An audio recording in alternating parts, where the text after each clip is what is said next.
Jelang babak round 4 dimulai, pemain-pemain Indonesia mulai menunjukkan sinarnya di klubnya masing-masing. Mulai dari Joey Pelupessy, Jay Itzas, Emil Audero, hingga terbaru Nathan Chuaon.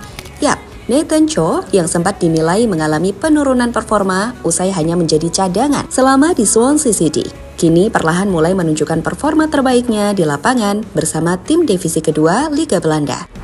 Nathan pelan-pelan mendapatkan jam bermain lebih, dan terbaru Nathan tampil cukup mengesankan dan membawa Willem II meraih kemenangan. Sementara di sisi lain, FIFA langsung mengambil langkah tegas usai PSSI melakukan protes terhadap wasit yang akan memimpin laga Indonesia versus Arab Saudi. Lantas, semengerikan apa power dari Pak Erick Thohir yang membuat FIFA selalu memberikan jalan lurus untuk kemajuan sepak bola Indonesia akhir-akhir ini?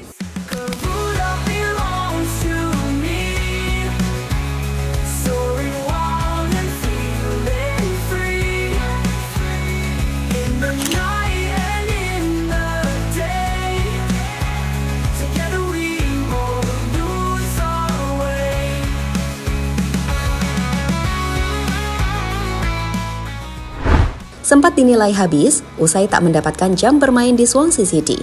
Nathan Chuaon menjalani musim 2025-2026 dengan bergabung bersama Willem II di kompetisi Eerste Divisi Belanda setelah dilepas oleh Swansea City pada akhir musim sebelumnya.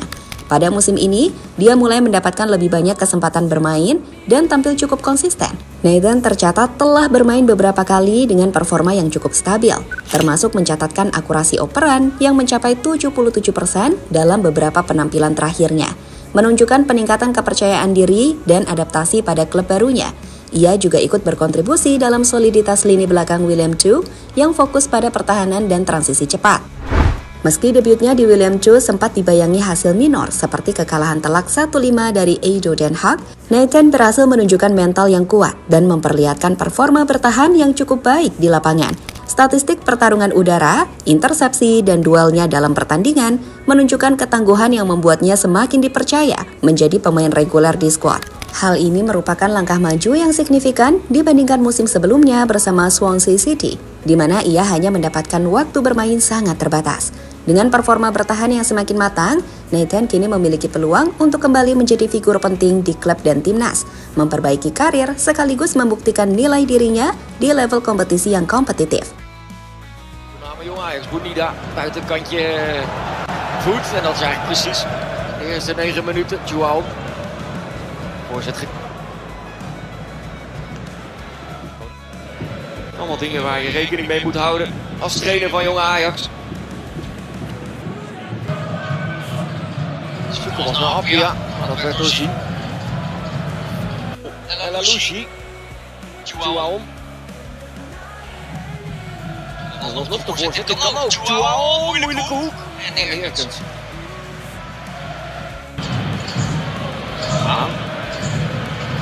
El Alouchi, geen buitenspel. Voor Van Aalschouw. Driemaal scheepsrecht, legt er nu af. En dan is het 1-2. Sementara di sisi lain, rasa-rasanya, sumpah gedek banget gak sih kalau kita ngomongin AFC beserta gerombolan sultan tim tanknya yang berduit minyak itu. Sebab harus diakui, kalau adanya kong kali kong di antara mereka emang nyata adanya. Dan udah banyak kasus yang terjadi. Dan sialnya, di round 4 nanti, Indonesia akan berhadapan dengan 5 negara tim tank yang masuk ke round 4. Di mana tim Garuda tergabung di grup bersama Arab Saudi serta Irak. Kalau soal sisi teknis permainan, oke lah kita bisa percaya diri kekuatan kita nggak kalah. Tapi soal non-teknisnya itu loh yang ngeri-ngeri sedap, apalagi kita pun juga nggak punya power lebih. Mengingat di struktur keanggotaan AFC, Indonesia sama sekali nggak punya wakil, terutama ya di posisi-posisi penting. Nah tentu kita ingat kontroversi soal penunjukan host di round 4. Arab Saudi sebagai host Piala Dunia 2034 dan Qatar sebagai mantan tuan rumah Piala Dunia 2022. Dianggap punya kepentingan masing-masing, kenapa mereka harus jadi tuan rumah? Yap, di Asia sendiri, slot ke Piala Dunia nanti ada di 8,5. Dan sejauh ini, 6 tim yang sudah lolos, cuma 1 yang dari Timur Tengah, yaitu Yordania, yang dianggap kejutan. Selanjutnya ada Uzbekistan yang juga mengejutkan bisa lolos.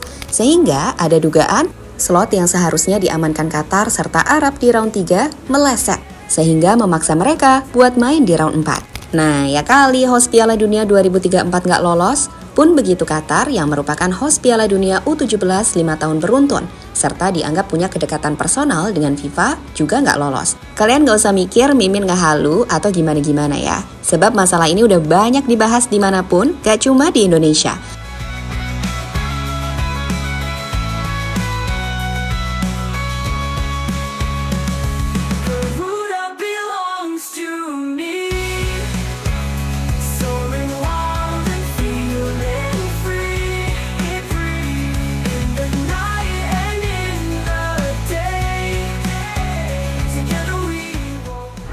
Contoh nih, ingat nggak pas Liga Champions Asia kemarin, bisa-bisanya mulai babak 8 besar sampai final, mainnya di Arab Saudi semua, plus 1 leg doang pula.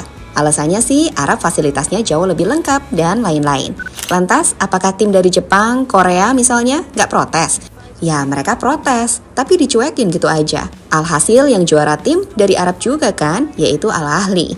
Intinya, lawan kita nanti di round 4 bukan cuma soal teknis, tapi juga non-teknis. Jadi dalam hal ini, federasi juga harus bertindak semaksimal mungkin. Dan itu juga sudah terus dilakukan. Gak usah peduliin nyinyiran saat kita dibilang tukang protes. Toh, di sini Indonesia cuma nuntut semuanya bisa fair. Menang kalah itu biasa, tapi yang penting fair. Dan dari semua itu, mungkin jika semua dirasa mentok, PSSI akan kembali menemui langsung AFC, terutama soal penunjukan wasit asal Kuwait yang akan mimpin laga pertama Indonesia melawan Arab.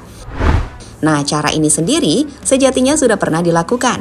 Saat itu, Sekjen PSSI, Yunus Nusi, dan anggota Komite Eksekutif atau Exco PSSI, Muhammad, diketahui turut mengikuti konferensi Presiden dan Sekretaris Jenderal Asosiasi Anggota AFC dan Asosiasi Regional 2024 di Seoul, Korea Selatan pada 30 Oktober sampai 1 November 2024. Nah, dalam pertemuan itu, secara tegas dan mantap, PSSI menemui Sekjen AFC, Dato Winsor John, untuk membicarakan berbagai isu ataupun masalah yang sedang berkembang.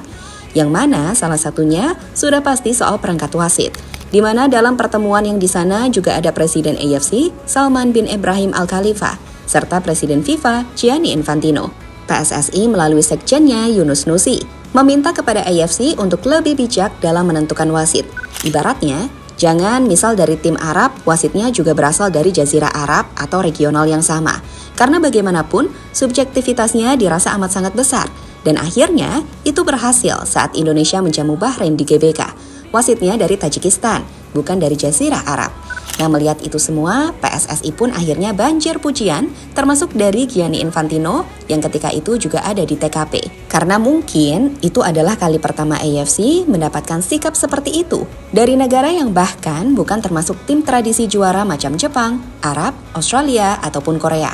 Maka tak heran, senyuman Presiden AFC di dalam sebuah foto yang diunggah dinilai sebagai sebuah fake smile yang penuh makna kedongkolan yang hakiki.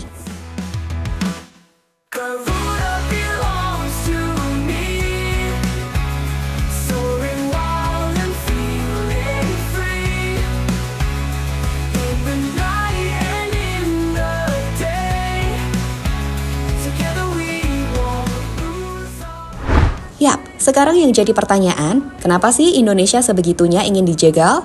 Jawabannya ya sederhana, tim Garuda dianggap akan merusak tatanan sepak bola Asia lewat program naturalisasinya.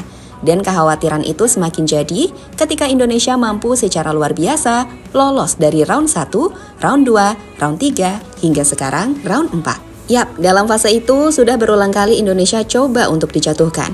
Tapi berulang kali itu juga, Indonesia selalu bisa keluar dari masa-masa sulit. Terlebih sejak awal, Syekh Salman sendiri pernah terang-terangan menyebut jika Indonesia bakal jadi ancaman nyata di Asia. Dan itu membuat segala konspirasi ini makin jelas. Namun kembali lagi, nggak ada kata menyerah sebelum perang dalam kamus Garuda. Sebab mimpi itu udah di depan mata. Sehingga siapapun yang coba menghancurkan dengan cara selicik apapun, ya harus dilawan. Sesimpel itu, bangsa ini adalah bangsa yang besar dan gila bola. Sehingga sudah seharusnya bangsa ini berhak mendapat kebahagiaan lewat tampil di panggung dunia. Benar, soal liga, pembinaan, dan lain-lain, Indonesia masih tertinggal. Tapi untuk sekedar bermimpi, dan sekarang mimpi itu ada di depan mata, kok eman-eman kalau nggak digas.